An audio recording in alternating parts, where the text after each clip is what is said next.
All right, for number 10, this one, if you miss it, I'll give you a little bit of wiggle room. You can miss this one.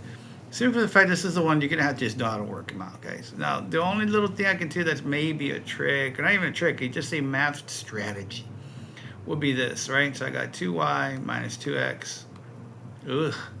3y, chicken genius. So let's do that again.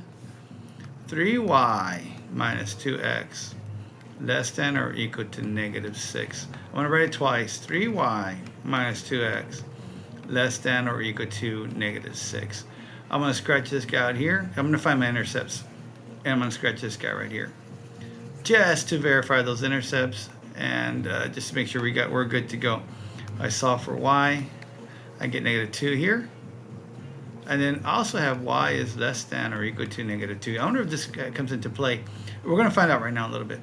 These two will flip-flop, which means that guy has to flip-flop. So divided by 2, divided by 2. X is greater than or equal to 3. So there's my 3. So I need this guy graphing that way, and I need this guy graphing less than this way. So I'm assuming this should be my shaded area, right? That should be my shaded area, but let's find out. And let's make sure that that's an answer choice. Plus, I also got the less than or equal to symbol, which means this guy is not solid. So these guys are out. You're out. You're out. It's one of you two. So it's either going to shade up or shade down. I'm saying the answer is B, just because I used my X and Y intercept move.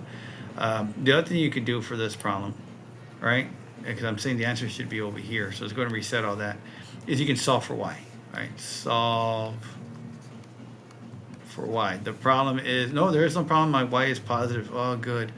So 3y minus 2x is less than or equal to negative 6.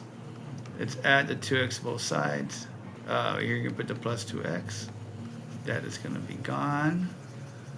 Now I got 3y is less than or equal to, this guy goes first, mx plus b, 2x minus 6, and then divide everything by 3. If you know how to solve for y, you can get out of high school.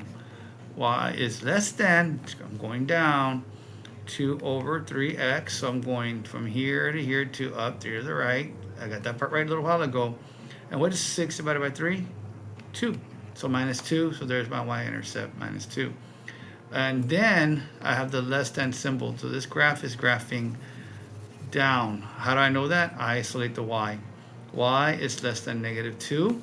So for those of you who don't see that, that y is less than negative 2 part, right? I scratched that part out right here.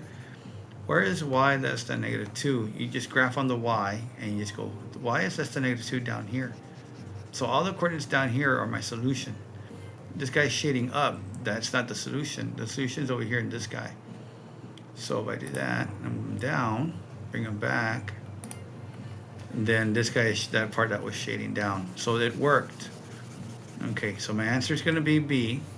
And let me walk through that again. It was a 3y minus 2x less than or equal to, I think it was a negative 6 or positive 6. I'm going to say negative 6. I don't remember. I have zero memory, man. My memory's just shot. I'm going to write it again. Minus 2x less than or equal to negative 6. I'm going to scratch this guy out. And I'm getting y is less than or equal to negative 2. Right? So let me go ahead and reset all that. Do it one more time. 3y minus 2x less than or equal to negative 6. So I got y is less than or equal to negative 2, which are all my coordinates down here.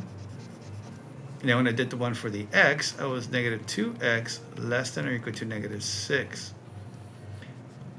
I need you to know how to solve for these, right? And so look, when this guy's a negative coefficient in front of the x, this symbol will flip-flop. Okay, so we're going to get x, and then negative, just make them positive. Will be x is greater than 3. So all the coordinates that are greater than 3. So shading down and shading from here to the right, which is all of these guys in here. Get it?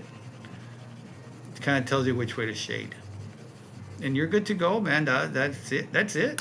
As hard as it gets. Easy test. Now, if you're wondering like what happens over here, starting from this x here, you shade to the right. Starting from this guy here, you shade down. All these values are just worked for the function whenever you put them into the equation. These are just little helpful things you can do to determine where you're shading in.